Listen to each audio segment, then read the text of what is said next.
The problem with Democrat chairs. It's July 22nd, 2024, and these are your headlines.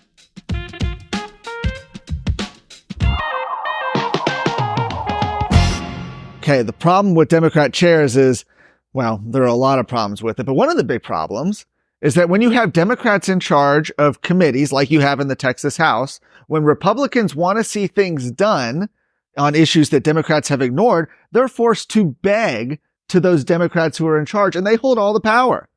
And that's happening again.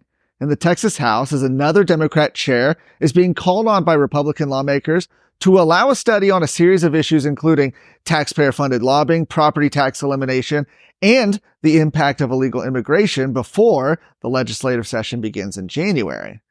Democrat State Representative Victoria Niave Criado was placed in charge of the House Committee on County Affairs by Speaker Dade Phelan. That's a decision that he made. And while Phelan did not issue any interim charges for the committee, Republican State Representatives Tony Tinderholt and Nate Schatzline are trying to change that. In a letter to Niave, the pair of lawmakers requested the consideration of the following issues to be addressed: taxpayer-funded lobbying, property tax elimination, and the impact of illegal immigration. And specifically on illegal immigration, they said, we request that the committee study the total annual cost that illegal immigrants create for all counties across the state of Texas. This includes, but is not limited to, the cost of healthcare, emergency services, such as police, fire, and EMS, jails, courts, county assistance programs, and any other costs associated with providing services through counties to illegal aliens. And that letter comes after Republican State Representatives Brian Harrison and Nate Schatzline similarly called on Democrat Chair of the Criminal Jurisprudence Committee, Joe Moody, to hold hearings on border security and potential child abuse and fraud at Texas Children's Hospital, as well as President Joe Biden's lawfare against whistleblowers. State Representative Steve Toth last week also called on Democrat Abel Herrera, who chairs the Corrections Committee, to investigate the cost of incarcerating illegal aliens to Texas taxpayers. A majority of Republican lawmakers say they want to see an end to the practice of placing Democrats in charge of committees. Phelan says he'll not waver from the practice. Niave, by the way, will not be returning next session after unsuccessfully running for the Texas Senate earlier this year. A broken clock is right twice a day. John Cornyn is urging the U.S. Department of Defense to either terminate or suspend the environmental permit for the Blue Hills wind farm site in northern Valverde County due to security concerns raised by its proximity to Laughlin Air Force Base. Senator Cornyn wrote to the DoD earlier in July about the purchase of 130,000 acres of land near Laughlin Air Force Base by Sun Guangqin, an oligarch with ties to the Chinese Communist Party. If I'm pronouncing that wrong, let me know if the Chinese are watching.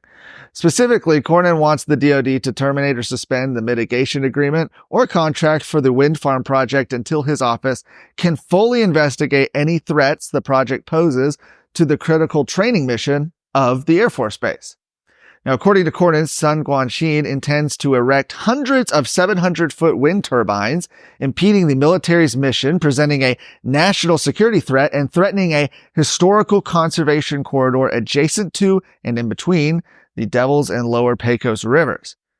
Cornyn said that the wealthy businessman is from Xinjiang province, where there is widespread abuse of the Uyghurs, and is a former senior leader in the Chinese military, which raises concerns about surveillance of Laughlin Air Force Base and interference with the Electric Reliability Council of Texas on behalf of the Chinese government. Cornyn also explained that the constituents object to the situation, stating that for the past 7 years, members of the Del Rio community have fought the intrusion of the Chinese oligarch. Did you know you can watch Texas Scorecard on your TV? If you have a Roku or Apple TV device, download the free Texas Scorecard app. There you can find all the great Texas Scorecard video content, like daily headlines, The Luke Macias Show, Heads Up, and Scorecard documentaries. Download the Texas Scorecard app for free on Roku or Apple TV. Parents in Lorena ISD are asking that the state agency that oversees educator certification to suspend 2 administrators who failed to protect pre-K students from a teacher's sexual abuse. Lorena ISD superintendent and school board trustees have denied multiple requests from the community to hold Lorena primary school principal April Jewell accountable for allegedly looking the other way while a teacher under her supervision, Nicholas Crenshaw, sexually abused girls in his pre-K classroom during the 2020-2021 school year. On Friday, 3 Lorena ISD parents traveled to Austin to seek help from the Texas Education Agency's State Board for Educator Certification, which makes final decisions on disciplinary actions and misconduct cases against certified teachers. The 3 represent a larger group of Lorena ISD families who want administrators held responsible for the sex abuse scandal. While Crenshaw went to prison, Jewell kept her job. More than 800 Lorena residents have signed a petition calling for Jewell to resign. Many have also asked the school board to place Jewell and Superintendent Joe Kucera on administrative leave until accusations against the principal and district are resolved.